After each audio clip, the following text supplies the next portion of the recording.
Grabe tol. Dito ako natin Lolo Ambo tol. Yan, naka-recover na din yung katawan ko. Bumalik dahil sa pinainom niya na gamot sa akin. Mahiyo agam. Iwan ko ba kung ano yun. Grabe pakipagkuhan talaga ni Lolo Ambo. Pakipaglaban sa mga kalaban para makuha nila ako. At 3 commander yung kalaban nito. Si Commander Bangke at yung kanang kamay ni Commander Bagnot. Grabe. Nataob talaga ni Wantol. Dahil nung nangyari yung krimen ay grabe yung pangyayari. Alisto sila yung mga ibang mga tauhan ni Commander Bangke. Parang nilito lang ni Wantol. Pinahabol ni Lolo Ambo sila Commander Bangkel kay Lolo Ambo dahil lumitaw po si Lolo Ambo, sabi niya sa akin na grabe yung pakikipaglaban niya sa kamay nila Commander Bangkel at nilito niya po yung landas ni Commander Bangkel at dun sa bumalik yung bandidong naghawak sa akin, yung 7 bandido ay brutal niyang pinataob sa harap ko dahil nakagising na ako sa pagdating niya at pakikipaglaban. Grabe, kontrolado niya lahat yung ng mga bandido, isip at sariling katawan ng bandido ay binaril. Yung kuwan lang, pagkuwan niya sa akin, binitbit niya ako kaitaas dahil bumalik kaagad sila Commander Bangkel at yung isang commander na kanang kamay yung nakatama sa akin ng laso ng kobra, kaya ako na dakip nila at nakuan. Tinignan ko yung channel ko kagabi nung okay na ako ay grabe ilang kuan talaga, 7 araw na pala ako walang upload dahil po sa kagagawa ng mga bandido. Dami ko nang natanggap na reply, chat at tawag galing sa mga supporters. Iwan ko ba kung sinagot ng mga bandido yun or anong kuha nila. Pero tingnan ko yung kuha pero hindi naman nila sinagot. Parang nakatulog ako noon nung nangyari yung siguro dahil yung kwantol yung phone ko ngayon ay full charge, baka i-charge siguro nila yung phone ko, cellphone. Buti na lang nakuha ni Lolo Ambo sa nalaman siguro ni Lolo Ambo sa akin talaga itong cellphone na ito at itong pakbag ko dahil suot to ng mga bandido yung pakbag ko tol. Alam siguro ni Lolo Ambo na nandito yung nilagay yung tinatago kong pangil ng kidlat, kaya dinala niya to, sabay akong binitbit niya, sabay niya pinataog yung mga bandido na may hawak sa akin. Grabe yung kwantol na may dalos talaga si kwantol. Pagising ko nagkausap kami, ginamot niya ako kagabi kasi yung oras ngayon tol, alas 4 ng umaga, malapit na mag-umaga tol. Dito ako hinatid sa area na ito tol para hanapin ko daw sila Kuya Buds at ibang kasamaan ko dahil naghahanap din sila sa akin, lalo na si Julio. Nagpasalamat talaga ako na binasbasan ako ni Lolo Ambo sa pamamagitan ng kanya lakas. Pinalambot niya sa akin isang grapa, doon ako parang may lumalabas na usok sa katawan ko at unti-unting gumaling yung lakas ko. Grabe, napakabait talaga ni Lolo Ambo to sa amin, sa akin. Sabi ni Lolo Ambo na sila Kuya Buds daw ay nakipagkuan daw kay Lolo Ambo nung nakaraang araw, pakikipag-usap. Kaya binilyan niya ng proteksyon sa pakikipagbaka, pakikipaglaban. Binigyan niya ng baril. Sagradong baril. Kung nakikita niyo siguro yun na video, dahil nag-video daw yung kapatid ko. Alalang-alala sa akin, naghanap sa akin. Kaya yun yung kuhan ko tol na dito niya ako natin. Dahil dito sila patungo yung kapatid ko. Sana magkita kami ni Kuya Bats at lalo si Julio at ibang kasamahan. At may isang problema tol.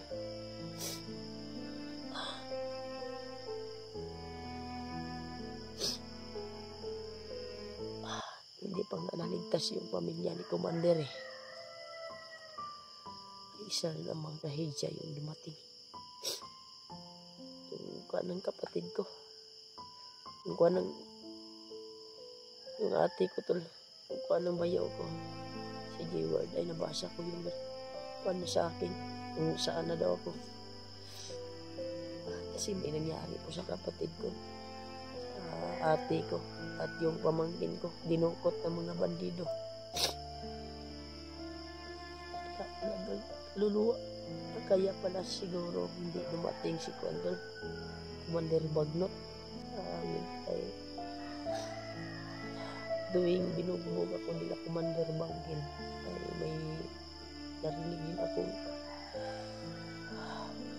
sabi-sabi ng mga bandido na may nakuha silang asawa daw ng vlogger, asawa ng traidor. So, ngayon ko lang nalaman tol na sinabi ni Lolo Ambo na yung ate ko raw at pamangkin ko ay dinukot. Kaya yung bayaw ko ngayon si J-Word ay umakyat ngayon. Nahanap yung pamilya niya. Nadaway pa yung pamangkin ko.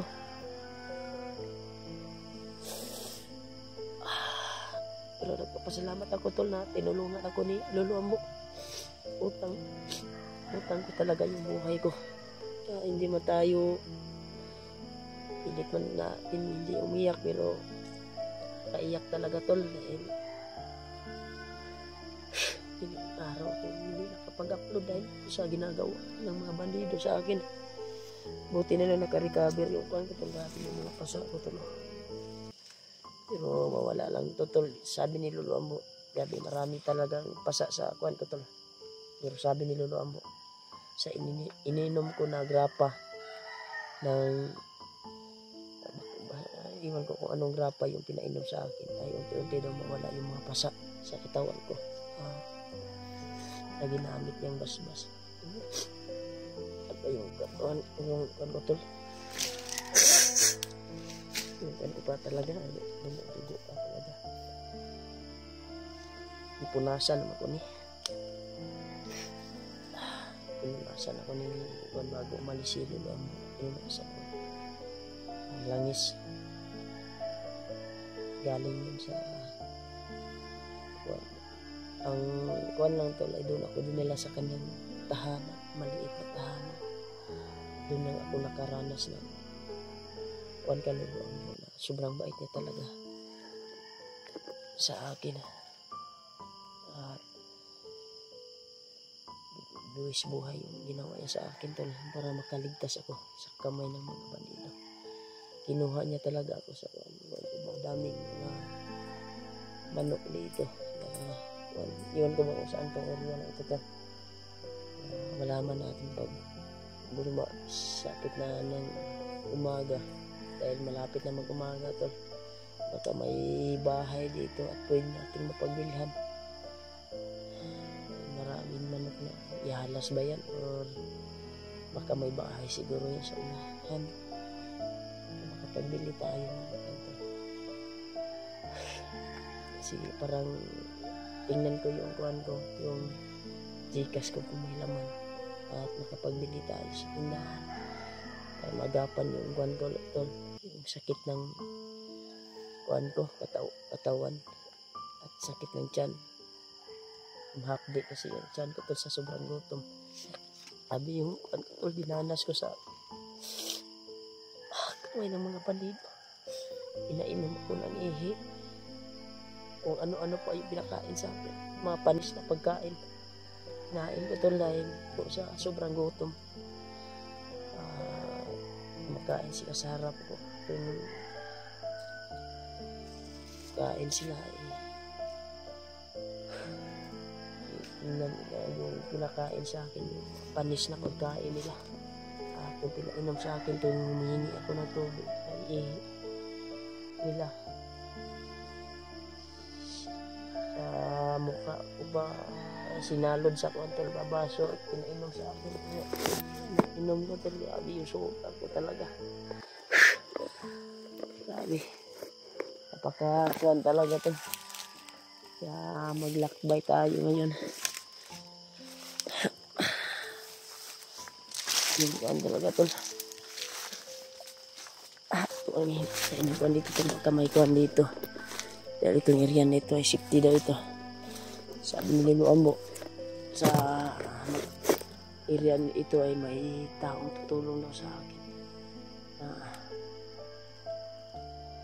Makapagbili ako ng makakain ko. At tinanong ko din yung kuan ko, yung bag ko kay Lolo kung saan na ba yung bag ko. Hindi ko na nagilap to. Ito lang yung napansin niya sa akin nung kuan, sa akin talaga to. Yung pagbawi niya sa akin dahil po ay palagi ko itong sinusuot, sabi niya. Palagi ko itong sinusuot. Pansin niya po sa akin to. Kaya nagpapasalamat talaga ako kay Lolo Ambo na hindi ko talaga makuha to kung ano yung maibibigay ko sa kanya bilang papasalamat. Pero sabi ko sa kanya, sa pagbaba ko ay babawi ako at makapagbili ako ng alay para sa kanya. At doon ko mismo dadalhin sa kanyang tahanan. Dahil alam ko yung tahanan niya kung saan banda na ngayon.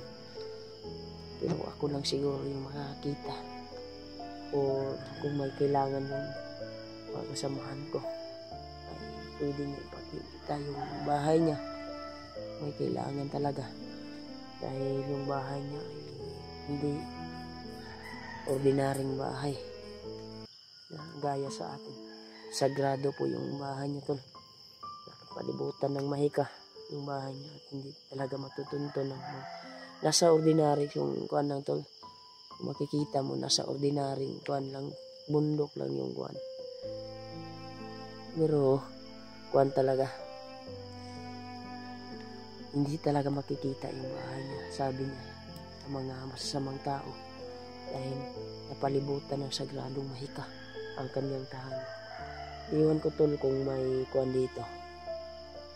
Pagsikapan ko tol na makakita ako ng tindahan dito at pagbilhan ko ng pagkain. Tingnan ko yung Gcash ko ngayon. Ay naman. Nag-chat yung kuan ko, yung asawa ko na kumusta sa akin kung saan ako. Kaya nakuha na daw nila yung sahod ko tol sa YouTube. Binili niya ng mga kuan, bigas, konsumo nila. Nakuha na daw nila yung kuan ko. Ang kuan lang ay nawala kasi sa akin, pero na-chat ko naman na okay na ako, naligtas na ako ng Lolo Ambo kami ng mga bandido. Kaya nagpasalamat ako na nakuha nila yung kuan ko tol sa asawa ko ba, yung sahod ko, dahil iniwan ko kasi yung ATM ko doon sa asawa ko para kahit hindi ako makauwi sa bundok ng ilang kuan ay magagamit nila yung ATM. Ang kuan lang sa susunod na buwan ay hindi ganong kuan, tama-tama ang sahod ko na makabili ng bigas dahil po ilang araw akong walang upload. Maliit lang yung kikitain natin dahil sa nangyari sa akin na nahuli ako ng bandido at hindi sila nag-video din dahil po i-charge siguro nila yung cellphone ko. dahil galit na galit sila eh. Iwan ko ba kasi kalimutan ko na talaga tol kung anong kuan, kasi bugbog sarado yung inabot ko sa kamay ng mga bandido. Tuwing hinintay nila si Commander Bagnot, patungo sila kay Commander Bagnot. Kasi ang naghawak sa akin talaga tol ay mga commander na may mga tauhan. Isa na doon si Commander Bangkel. Yun yung kalaban, yung kalaban ko tol ni Lolo Ambo, isa sa kinalaban ni Lolo Ambo, at natapahabol siya, bumalik siya doon sa may humawak sa akin at brutal niya tinapos talaga sa harap ko tol. Grabe, napakakuan talaga ni Lolo Ambo, powerful. Inilamba-lamba sa panlang ito yung katawan ng mga bandido, parang hinati ng mga ano ba, ginamit niya na mahika at dinala niya ako. Pagkuha niya sa akin, parang lumitaw ako sa hangin. Naalala ko na dumating si Bangkel at yung kanang kamay ni Commander Bagnot. Pero inilayo talaga ako ni Lolo Ambo Parawan at doon ako nakagising. Balik ako nagising doon sa kanyang tahanan na sabi niya ay nandito ako sa tahanan ko upang mabilis yung paggaling ng katawan mo, makarecover ng katawan. Doon ako tumayo yung malibong ko, umiyak. Kahit hindi ako makasalita ng maayos, pagdating ko doon sa tahanan niya ay tumulo lang yung luha ko. At sa ngayon ay si kaninang alas 12 gabi ito ay doon ako nakakuan talaga at nagkausap kami. Lolo Ambo, sabi niya, ihatid ka daw ako ng maaga sa safety na area. At dito ako hinatid ko. Sana makakita ako ng tindahan dito sa amin ay may tutulong na sa akin dito. Nagtaka ko na may mga dito, may maraming yalas na ko. Kasi hindi pa kasi makita yung mga kwantol. Yung kuan dito. Kasi dilim pa. Pero happy malapit na mag-umaga tol. Nandito lang yung video tol. Nalakad ako sa unahan. Maghanap ako ng pwede mapagbilhan ko. Sabi ni Lolo ay makakita daw ako ng taong tutulong sa akin na makapagbili ako ng kuan dito. Maraming salamat talaga sa inyo tol, sa dalangin niyo po. Binigyan ako ng second chance na mabuhay. At hindi nakuha ni Bagnot yung kuan ko bandana. Maraming salamat talaga sa pagdarasal niyo tol. At sa lahat po sa nag-alala sa akin. Mahal ko din kayo tol. Thank you so much po talaga sa inyo. Sa walang sawang suporta niyo po sa akin. Nandiyan ka pa rin kayo nakaagapay sa akin video. Thank you so much po, laking tulong po yun sa akin. Kahit ilang kuwan ako, ilang araw kung hindi nakapag-upload dahil po sa ginawa sa bandido sa akin. Maraming salamat talaga sa inyo sa pagmamahal po sa akin, sa pag-alala po. Thank you so much po talaga. Kaya hanap tayo ng dito dahil sabi ni Lolo Ambo ay may tutulong daw sa akin dito para makapagbili. Itong area na ito ay safety daw ito, pero pag makalabas daw ako dito ay patungo daw ito sa nag-agapay sila Kuya Bans, saan sila, kaya hanapin ko daw sila. Ay alalang-ala sila sa akin at ibang kasama. Hanggang dito na yung video to. Maraming salamat talaga sa inyo sa pagmamahal. Lakad na tayo dahil malapit na mag-umaga.